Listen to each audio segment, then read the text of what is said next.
ក្រនតែអំទុកចប់ព្រលឹមឡើងបងប្អូនអើយរុះរះទៅផ្សារនឹកឃើញថាអូចង់ស្រង់មកជូរតឡាចញ៉ាំជាមួយនឹងថៃសេបទិញថ្មីអញ្ចឹងហើយនិយាយថាជាតិមែនតែនបងជាមួយនឹងម្រះព្រៅនេះគឺលយមកអ្វីដែលសំខាន់បងប្អូនរឿង7ខ្ចីនេះគឺខាន់ស្លយូរហើយបើថាអង្ការនៅផ្ទះវិញគឺអាសាស្លខ្លាំងមែនតែនពីព្រោះអីតែចង់ស្លមកជូរទៅបេះ7ចានៅលើដើមមកស្លហើយអត់ដែលទិញ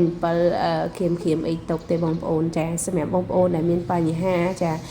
រោគស្ត្រីបងប្អូនអាចមកសាកជាមួយនឹងវីតាមីនកំមុំសូវីអេបបានវីតាមីនកំមុំសូវីអេបឯកទេសរោគស្ត្រីបំបត្តិរមាស់ក្លិនធ្លាក់សស្បូនលូនស្បូនលាន់ញ៉ាំត្រឹមតែមួយថ្ងៃមួយគ្រាប់ចាញ៉ាំព្រឹកក៏បានថ្ងៃក៏បានដែរធ្វើឲ្យបងប្អូនមានអារម្មណ៍ថាស្រស់ស្រាយផ្នែកស្ត្រីតែម្ដងចាមនុស្សស្រីយើងបបាក់ណាបងប្អូនចាមានបញ្ហាជំងឺស្ពោតឆ្អឹងពុកឆ្អឹងអីផ្សេងណាចាជាពិសេសអ្នកដែលឆ្លងកាត់នឹងការឆ្លងតលេឆ្លងកាត់នឹងការមានកូនហើយគឺមានជំងឺច្រើនខ្លាំងមែនតើអញ្ចឹងហើយគឺយើងត្រូវតែមានរបស់នៅក្នុងការថែរក្សាសុខភាពរបស់យើងដែរជាពិសេសអ្នកដែលមានបញ្ហារាំងរដូវ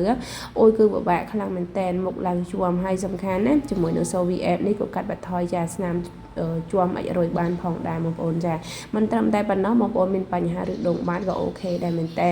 យំទៅបើសិនជាបងប្អូនមានបញ្ហាឬដងបាតញ៉ាំហើយនិយាយពីថាឬដងបាតបើយើងចាប់ផ្ដើមរួញមកហើយឥឡូវកំពុងមាន promotion ប្រអប់ទូចចាតម្លៃត្រឹមតែ$15ទេមាន15គ្រាប់ប្រអប់ធំវិញតម្លៃត្រឹមតែ$30ទេអញ្ចឹងបងប្អូនដែលចង់បានណាអាចធ្វើការកម្មងបានអ្វីសំខាន់ណាគឺមានទាំង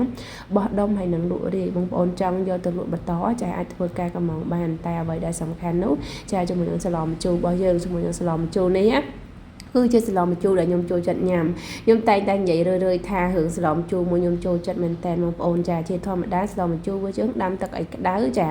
ដាក់អំបិលចាដាក់ប៊ីចេងចាសឡំជូរខ្ញុំមកដាក់ស្ករណាបងប្អូនចាតបមកខ្ញុំបង7ខ្ចីដាក់មកចាបន្ទាប់ពុះមកខ្ញុំដាក់ត្រីថែមទៅចាបន្ទាប់ដាក់ត្រីពុះអីហើយយើងដាក់បន្លែផងយើងនឹងមកចាបន្ទាប់មកទៀតខ្ញុំ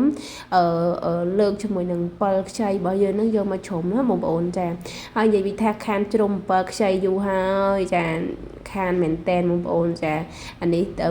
ផ្ទះចឹងទៅបាន7ខ្ចីអីមកចាអញ្ចឹងយើងធ្វើការដាក់ទឹក7ហ្នឹងចាចូលក្នុងស្លហើយសម្រាប់ស្លម្ជូរចាជាទូទៅខ្ញុំដាក់ជូរមកល្មមទេតែកាយជូរហ្នឹងពេលអត់ឆ្ងាញ់ទេបងប្អូនអានេះចំណែកខ្ញុំណាចាបន្ទាប់មកយើងធ្វើការបងម្រះព្រៅចេញមកបងប្អូនចានិយាយប្រាប់អូយនិយាយពីថាចេះបងប្អូនឲ្យជះនិយាយពីថាឆ្ងាញ់មែនតែនតែម្ដងបងប្អូន